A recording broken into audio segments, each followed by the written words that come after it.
And we're back here on TommyBoxing, and today, war been declared. Well, it's already been declared, but I am talking about Eddie Hearn and Dana White. I'll do a quick little breakdown if you guys don't know. I'm not going to do a full in-depth analysis, but ever since Zuffa got announced, Dana White's promotion with Turkey Al Sheikh and selling all those guys over there, Eddie's been a little cautious about it. He's been stating like, oh, I don't know about this. What are they going to really do? It's in the Apex. Like, he's just been sending subliminal shots, little small shots at it. He's okay, but hey, whatever. It is what it is. And then they've been just talking smack back and forth, him and Dana back and forth. And then the first big bomb dropped. Dana White signed Conor Benn to Zuffa Boxing. And right now it's supposed to be a one-fight deal against Regis Prograis. And if you guys follow me on my short form stuff, you guys saw my reaction to it. And to make it worse, it wasn't like, oh, Eddie and Conor, talked about it. No. Eddie got an email from Conor Benn's lawyer, and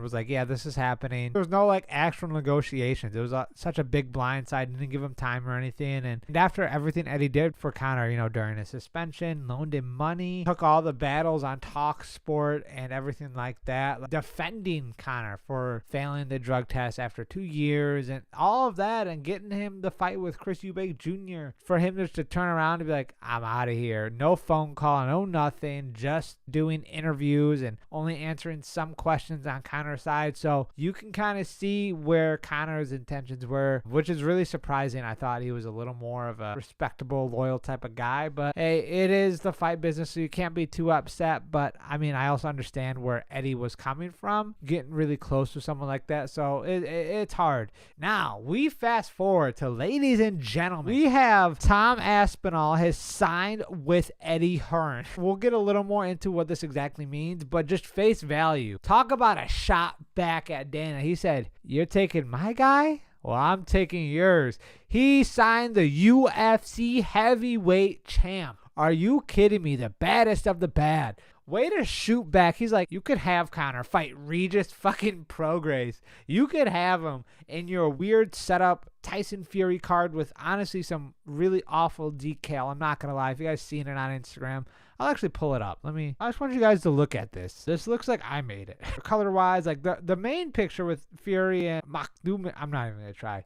But with Fury and his opponent, this looks great. Awesome up here. It looks phenomenal. The Conor Benn picture looks good, but like everything else looks like they're just like, hey, real quick, can you take a picture on your phone? Can you send it to us? Like, it just all looks off-putting. It just does not look aesthetically pleasing. Like, oh my God, don't even get me started on the prelims. And also this card in general is, what are we doing? At least it's free on Netflix. But that's not what we're here for. We're here to talk about the shot back at Dana White, and I'm here for it. I love it. Oh, yeah, this is what I'm talking about. Let me break it down for you guys before I get too excited. This right here, Matchroom Talent Agency. Basically what this means, it's not him signing Matchroom Boxing or anything like that. This is a complete advisory role. For lack of better terms, Eddie is now Tom's manager. That's the best way I can describe it. That's how Ariel Helwani described it. Shout out to him. To basically break it down, guys, do you know what that means? Eddie now handles everything inside and outside of the octagon for Tom when it comes to business, advising him on current things, his future, stuff like that. So Tom's next fight, Tom isn't speaking for himself. He's gonna be like, Eddie is now Tom's manager. Dana White. And fair enough to Tom. I'm a big UFC casual, so if you guys are UFC stans, you guys gotta specify some stuff if I get it wrong in the comments below. But I've been following this whole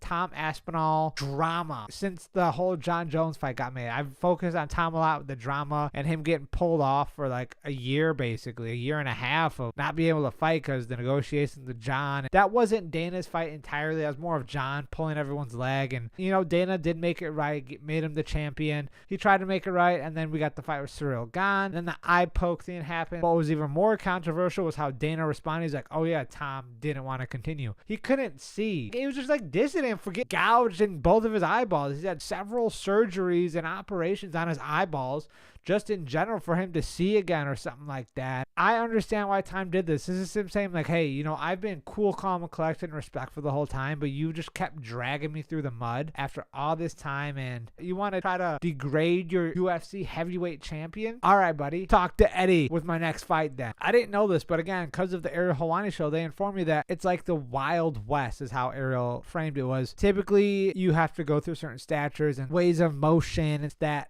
you have to talk to every manager, stuff like that, and boxing and stuff like that. But UFC, there's not anything that you'd be like, I don't want to talk to you. I don't want to talk to this manager. I'll only talk to this manager. Or da da da da da. Like, so I didn't know that. So that kind of blew my mind. That, I guess, is the next big thing. How is Dana going to respond to this? Is he going to drop Tom? Probably not. He's just going to drag him along? Possibly. Like, so that's what I'm kind of seeing. Like, look how they treated Conor. Now it's very interesting to see what's going to happen next. I think this is all right, you want to play this? We can play this. And they have a press conference tomorrow, or a press conference already has happened by the time this video comes out. So I'll be on the lookout for that. But man, this is a huge slap in the face to Dana. Eddie did say in Tom's video that we don't plan to look at boxing in his near future or something like that. So I assume, this is my hypothesis, I assume that they're going to rock out the UFC contract, finish it out. I think he has 2 fights left, 1 or 2 fights. I don't know how many fights he has left, but he has a couple left, and I think they're going to rock that out however long it takes. And he's going to push it. He ain't going to be no passive little pansy about this. He's going to be on everyone's ass at the UFC about making sure he gets his 2 fights done or stuff like that, and make sure he gets paid, especially after they offered Conor Ben $15 million. Like, so they ain't going to be playing. Eddie's coming for war, and he's going to strip him dry. So I'm here for it. I truly believe he is going to make his way into boxing, because if you actually look at the comment section here,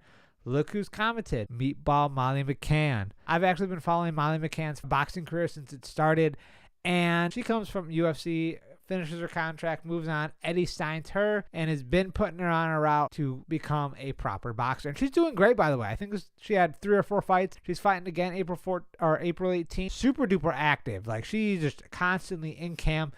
Has like a week off and then just back into camp, back fighting. So she's taking the fight very seriously, and with the guidance of Eddie Hearn / Matchroom, like, they're doing it right. They're building her up, and I see the similar thing happening with Tom Aspinall. I think once they finish the UFC contract, they'll make sure he gets all that good to go. No rush with that. They're not going to try to rush it. They're just going to just knock out these 2 fights, however long it takes. Then let's get you into boxing, and we're going to see the same thing how they did Molly McCann. Build her up, get her in there, get her comfortable, and, you know, shoot for a world title at some point. I think it's a very, very realistic thing that is going to happen, and I'm excited for it. I'm excited for this right here. I want to see the drama unfold. I want to see Tom Aspinall start a reality TV show with Eddie Hearn and go into the negotiations. I want to see a live stream of all this stuff happening, because you know it's going to be chaos in negotiation rooms, and I know Eddie knows this too. He's just, this is tactical right here. It's one thing to take a guy. Oh, you took my guy? All right, well, I'm taking your money now, buddy, and I'm giving it to Tommy Boy, who you just said he doesn't want to fight because he got his eyes stabbed. But yeah, I don't really have anything else to say about this. Go ahead, let me know in the comment section what you think about this crazy, insane announcement we got, and what's going to happen next. Is Dana just about to burn Tom and cut his contract? That'd be crazy. But I'd love to talk about it in the comment section below. Other than that, leave a like, subscribe, all that good stuff, and I'll see you guys in the next one.